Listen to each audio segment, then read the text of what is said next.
Good morning friends. இது பார்த்திங்கன்னா வேர்க்கடலை சட்னி. இந்த வேர்க்கடலை சட்னி பார்த்திங்கன்னா வெறுமனே வேர்க்கடலையில் அரைக்கிறது ஒரு ஸ்டைல். அதோட வேர்க்கடலையோடு சேர்த்து துருவிய தேங்காய், அதே போல் எண்ணெய் போட்டு வெங்காயம், பூண்டு, இஞ்சி, கொத்தமல்லி, கருவேப்பிலை எல்லாம் சேர்ந்து வதக்கிட்டு அதோடு சேர்ந்து இதெல்லாம் சேர்த்து அரைக்கும் போது இது நல்லா டேஸ்ட்டாக இருக்கும். நான் இது கூடவே வந்து மிளகு, 1/4 ஸ்பூன் சீரகம், கொஞ்சம் பெருங்காயம் போட்டிருக்கேன். ஏன்னா கடலை சாப்பிட்டு நிறைய பேருக்கு அஜீரணம் மாதிரி இருக்குன்னு சொல்லுவாங்க. ஏன்னா ஹை ப்ரோட்டீன் ரிச் வேர்க்கடலை பார்த்திங்கன்னா. ஸோ ஒரு கப்பு வேர்க்கடலை சாப்பிட்டிங்கன்னா ஒரு நாளைக்கு ஒரு நபருக்கு தேவையான ப்ரோட்டீன் வந்து இரும்பு சத்தும் இருக்குது. இதில் இரும்பு சத்தோடவே கிடைக்கிது. அதோடு நம்ம மிளகும் சீரகமும் போட்டு ஆட் பண்ணி அரைக்கிறதுனால ஜீரணம் வந்து சீக்கிரமாக ஆகிடும். தேங்காயும் பார்த்திங்கன்னா குட் கொலஸ்ட்ராலு.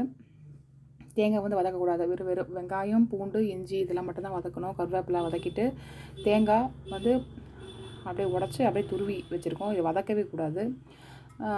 வேர்க்கடலை பார்த்திங்கன்னா லைட்டாக வறுத்து வச்சுருக்கேன். வறுத்து தோல் வந்து பாதி தான் போகணும். ஃபுல்லாக தோலையும் நீக்கிடக்கூடாது. இந்த தோல்லையும் வந்து தோற்பு சுவை இருக்குது. அந்த தோற்பு சுவை நம்ம உடம்புக்கு தேவைப்படுது.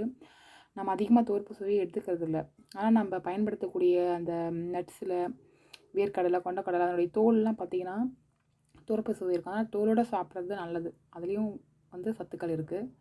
ஸோ இந்த பொட்டுக்கடலை chutney 1 cup chutney with side dish. நீங்கள் இட்லி, தோசை, அதே போல் களி கூட வச்சு சாப்பிடலாம்.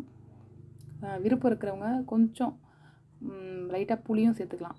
விருப்பம் இருந்தால் சேர்த்துக்கலாம். புளி சேர்த்தா கொஞ்சம் புளிப்பு சுவையோடு இருக்கும். வித்தவுட் புளிப்பு பார்த்திங்கன்னா ஒரு இனிப்பான லைட்டான இனிப்பான சுவையாக இருக்கும். நேச்சுரலான இனிப்பாக இருக்கும். இது இந்த சேர்ந்து தேங்காய், வேர்க்கடலையோடைய அந்த சுவை சேர்ந்து கொஞ்சம் கிராமத்து பழக்கத்தில் வந்து கொஞ்சம் புளியும் போட்டுப்பாங்க. ஒரு சின்ன குண்டு மணி அளவு, ரொம்ப கொஞ்சம் தான் போடுவாங்க. போட்டு உப்பு போட்டு நம்ம அரைச்சிக்கலாம் பேஸ்ட்டாக. இப்போ வேர்க்கடலை சட்னி நான் அரைச்சி வச்சுட்டேன். இது ஏற்கனவே வேர்க்கடலை வந்து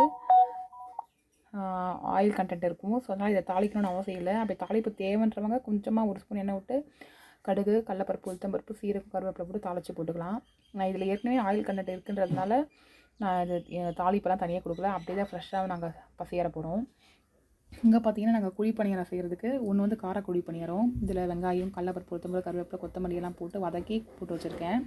இங்கே பார்த்திங்கன்னா இது வந்து குழந்தைங்களுக்காக கேரட் குழி பணியாரம் செய்கிறதுக்கு கேரட் நல்லா வதக்கிட்டு அது போட்டு வச்சுருக்கேன். ஸோ இப்போ ரெண்டுமே நாங்கள் ஊற்றி பசியார போகிறோம். காரக்குழி பணியாரத்துக்கு சட்னி ரெடியாக இருக்கும்.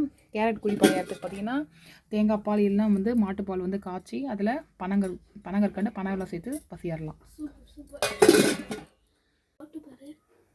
இதில் பார்த்திங்கன்னா இது 3 கேரட் குழி பணியாரம், இது 6 வந்து காரக்குழி பணியாரம்.